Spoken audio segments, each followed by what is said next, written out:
Right friends, இந்த வீடியோவில் நம்ம சூப்பரான ஒரு தகவல் பற்றி பார்க்க போகிறோங்க. அதாவது பிக்ஸட் டெபாசிட் முதலீட்டாளர்களுக்கு இந்த மத்திய பட்ஜெட் 2025 பார்த்தீங்கன்னா ஒரு மகிழ்ச்சியான செய்தி ஒன்று வெளியிட்டிருக்கிறாங்க. இதை பற்றின தகவல் கண்டிப்பாக எல்லாரும் தெரிஞ்சுக்கணும். யாரெல்லாம் பிக்ஸட் டெபாசிட்டில் முதலீடு பண்ணியிருக்கீங்க அல்லது முதலீடு பண்ண போகிறீங்க அப்படின்னா கண்டிப்பாக இந்த தகவலை தெரிஞ்சுக்கோங்க.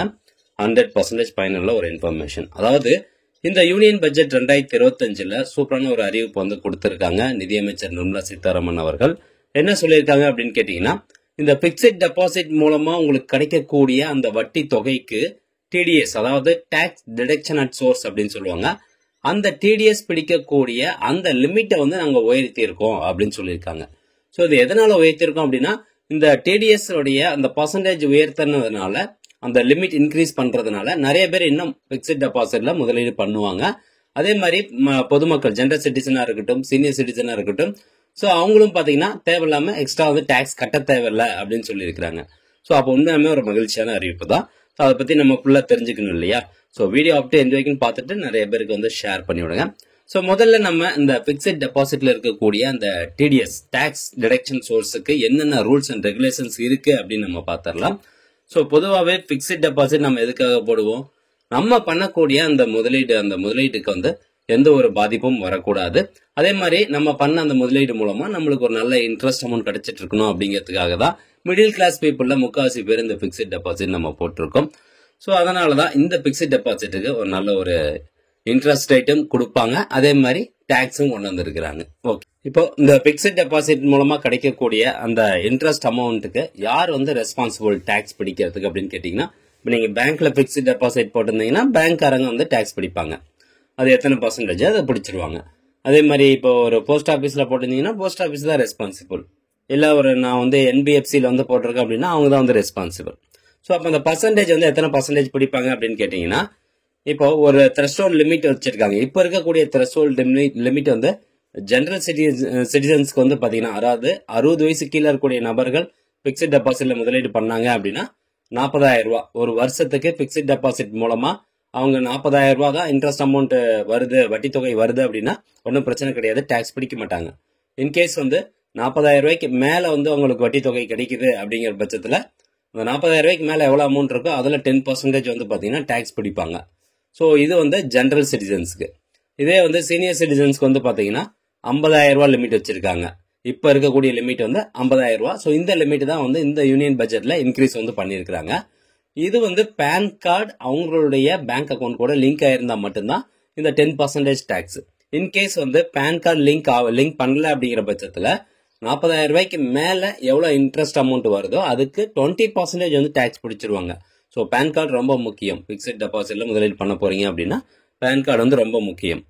அதே மாதிரி பாத்தீங்கன்னா, இப்போ 2 account holder, joint account holder இருக்காங்க அப்படிங்கிற பட்சத்துல பிரைமரி அக்கௌண்ட் ஹோல்டருடைய அக்கௌண்ட்ல தான் டாக்ஸ் பிடிப்போம் அப்படின்னு சொல்லியிருக்காங்க. இதெல்லாம் ரூல்ஸ் நம்ம தெரிஞ்சுக்கணும் இல்லையா? அதனால சொல்லிட்டு இருக்கேன். ஸோ இப்போ எப்போ டாக்ஸ் பிடிப்பாங்க? ஒரு பிக்ஸட் டெபாசிட் நீங்க 5 வருஷத்துக்கு போட்டிருக்கீங்க, இல்ல ஒரு 3 வருஷத்துக்கான பிக்ஸட் டெபாசிட்ல போட்டிருக்கீங்க அப்படின்னா 3 வருஷம் கழிச்சு மெச்சூரிட்டி ஆகும்போது தான் டாக்ஸ் பிடிப்பாங்களா அப்படின்னா அப்படி கிடையாது. ஸோ ஒரு வருஷத்துக்கு கணக்கு எடுப்பாங்க. ஒரு வருஷத்துக்கு அந்த பிக்ஸட் டெபாசிட் மூலமா உங்களுக்கு 40,000 ரூபாய்க்கு மேல இன்ட்ரெஸ்ட் அமௌண்ட் கிடைக்குது அப்படின்னா 10% டாக்ஸ் பிடிச்சிருவாங்க. ஸோ 3 வருஷத்துக்கு ஒட்டுக்கா சேர்த்து லாஸ்டா பிடிப்பாங்கன்னா அப்படி கிடையாது, வருஷம் பிடிச்சிருவாங்க. ஸோ இயர் எண்டில் பிடிச்சிருவாங்க. ஓகே, இப்போ அதே மாதிரி பாத்தீங்கன்னா இந்த ப்ரொபோசல் என்ன சொல்றாங்க? இப்போ இந்த யூனியன் பட்ஜெட் 2025 ஒரு மகிழ்ச்சியான அறிவிப்பு. ஸோ அந்த செக்ஷன் 194A ப்ரொபோசல் என்ன சொல்லுது அப்படின்னு கேட்டீங்கன்னா, ஃப்ரம் ஏப்ரல் 2025 1 ஏப்ரல் 2025 இருந்து நான் சீனியர் சிட்டிசன்ஸ், அதாவது ஜெனரல் சிட்டிசன்ஸ் 60 வயசு கீழே இருக்கக்கூடிய நபர்கள் can claim the first 50,000 of interest income without TDS up from 40,000 அப்படின்னு சொல்லியிருக்காங்க. அதாவது நான் சொல்ல பாத்தீங்கன்னா, ஜெனரல் சிட்டிசனுக்கு இப்ப இருக்கக்கூடிய லிமிட் 40,000 ரூபாய். இதே 1 ஏப்ரல் 2025 இருந்து பிக்ஸட் டெபாசிட் மூலமா உங்களுக்கு 50,000 ரூபாய் வரைக்கும் வட்டி தொகை கிடைக்குது அப்படின்னா நீங்க எந்த ஒரு டிடிஎஸ், அதாவது இன்கம் டாக்ஸ் செலுத்த தேவையில்லை அப்படின்னு சொல்றாங்க. 50,000 ரூபாய்க்கு மேல போயிடுச்சுன்னா மட்டும்தான் அதுல 10% நீங்க இன்கம் டாக்ஸ் செலுத்தணும். ஓகே, இது ஜெனரல் சிட்டிசன்ஸ்க்கு. அடுத்த சீனியர் சிட்டிசன்ஸ்க்கு பாத்தீங்கன்னா இன்னும் ஒரு படி மேல போய் 60 வயசு மேல இருக்கக்கூடிய நபர்களுக்கு தற்போது இருக்கக்கூடிய லிமிட் பாத்தீங்கன்னா 50,000 ரூபாய் சொல்லியிருக்காங்க இல்லையா? ஸோ அதை 1 லட்சமா உயர்த்தி இருக்கிறாங்க. ஸோ சீனியர் சிட்டிசனுக்கு 1 லட்ச ரூபா வரைக்கும் அவங்க பிக்ஸட் டெபாசிட் மூலமா கிடைக்கக்கூடிய இன்ட்ரெஸ்ட் அமௌண்ட்டுக்கு டிடிஎஸ் செலுத்த தேவையில்லை, டாக்ஸ் கட்ட தேவையில்லை அப்படிங்கிற ஒரு மகிழ்ச்சியான அறிவிப்பு தான். ஸோ உங்க வீட்டில் வந்து 60 வயசுக்கு மேல இருக்கக்கூடிய நபர்கள் இருந்தாங்க அப்படின்னா அவங்களுடைய பேர்ல நீங்க பிக்ஸ்ட் டெபாசிட்ல முதலீடு பண்ணும்போது உங்களுக்கு இன்னமும் ஒரு லாபம் வந்து எக்ஸ்ட்ரா கிடைக்குது. ஓகே, இதுதான் வந்து இந்த யூனியன் பட்ஜெட் 2025ல சொல்லுது. இப்போ நம்ம இந்த டிடிஎஸ் வந்து எப்படி ஒர்க் ஆகுது அப்படின்னு பார்க்கலாமா? ஸோ இப்போ கார்த்திக்னு ஒரு நபர் இருக்காரு. அந்த நபருக்கு வந்து 39 வயசு அப்படின்னு வச்சுக்கோங்க. ஸோ அவர் வந்து ஒரு பர்டிகுலர் அமௌண்ட் பிக்ஸ்ட் டெபாசிட்ல முதலீடு பண்ணியிருக்காரு. ஸோ அந்த பிக்ஸ்ட் டெபாசிட் மூலமா அவருக்கு ஒரு வருஷத்துக்கு வந்து 90,000 ரூபாய் வட்டி தொகை மட்டும் கிடைக்குது அப்படின்னு வச்சுக்கலாம். ஸோ 90,000 ரூபாய் கிடைக்குது அப்படின்னா இப்போ இருக்கக்கூடிய லிமிட் வந்து 40,000 ரூபாய். நான் வந்து இந்த எக்ஸாம்பிள் போட்டிருக்கிறது ஏப்ரல் 2025 இருந்து அமலுக்கு வரக்கூடிய அந்த லிமிட்டை வச்சு எக்ஸாம்பிள் போட்டிருக்கேன். ஸோ அப்படிங்கும்போது எவ்வளோ பார்த்தீங்கன்னா உங்களுக்கு 90,000 ரூபாயில 50,000 ரூபாய் தான் வந்து லிமிட். ஏன்னா அவர் 60 வயசு கீழே இருக்கக்கூடிய ஆளு. ஸோ அப்போ 50,000 ரூபாய் போயிடுச்சுன்னா மீதி 40,000 ரூபாய் இருக்குது. அப்போ அந்த 40,000 ரூபாய்க்கு 10% டேக்ஸ் எவ்வளவு? 4,000 ரூபாய். அப்போ 4,000 ரூபாய் வந்து டேக்ஸ் பிடிப்பாங்க.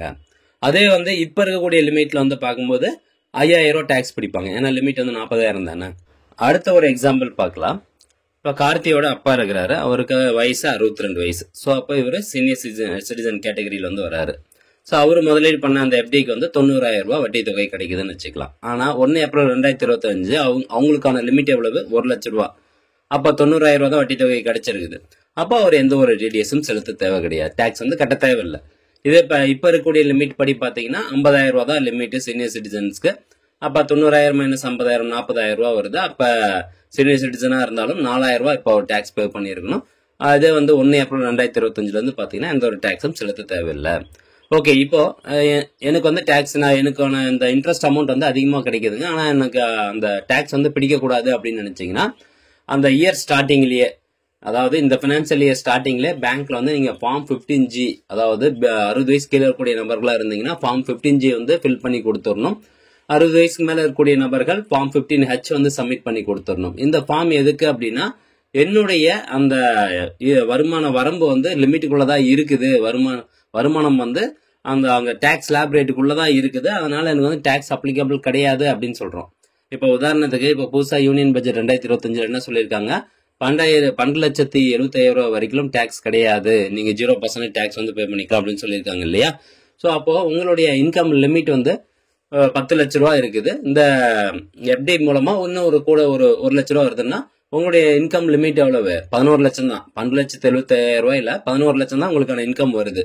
அப்படிங்கும்போது நீங்க முன்னாடியே அந்த ஃபார்ம் 15G அல்லது 15H பேங்க் தரப்பு கொடுத்துட்டீங்க அப்படின்னா அவங்க டேக்ஸ் வந்து பிடிக்க மாட்டாங்க. இன்கேஸ் வந்து டேக்ஸ் பிடிச்சிட்டாங்க, நான் வந்து இந்த ஃபார்ம் 15H வந்து கொடுக்கல அப்படின்னா நீங்க அந்த இயர் எண்டிங்ல வந்து டிடிஎஸ் ஃபைல் பண்ணி நீங்க ரிட்டர்ன் வந்து ஐடிஆர் ஃபைல் பண்ணி அந்த இன்ட்ரெஸ்ட் பிடிச்சாங்க பார்த்தீங்களா, அந்த அமௌண்ட் டிடிஎஸ் வந்து ரிட்டர்ன் எடுத்துக்கலாம்.